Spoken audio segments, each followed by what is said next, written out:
TMC এবং BJP উভয় চেষ্টা করেছিল মেরুকরণের, কোথাও মেরুকরণ হয়নি।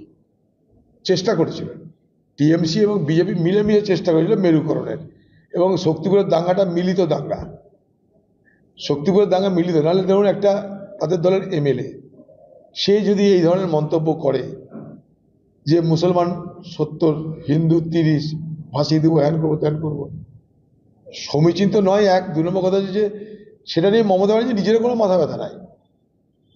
তা যেহেতু মমতা ব্যানার্জি তখন এটা বলা উচিত ছিল যে ধরনের কথা কেন বলছো, তুমি পার্টির বিধায়ক বা দায়িত্বশীল নেতা। তার মানে কি মমতা ব্যানার্জির ইন্ধনে হয়েছে এগুলো? যেই করে থাকুক, যেই বলে থাকুক, সে মমতা ব্যানার্জির ইন্ধনে বলেছে, এবং উদ্দেশ্য হচ্ছে এই মেরুকরণ। সেই মেরুকরণটা সফল হয়নি, কারণ মুর্শিদাবাদের মানুষ গত 21-এর পর বুঝেছে যে মেরুকরণের রাজনীতিতে আমাদের জড়িয়ে পড়া ঠিক না।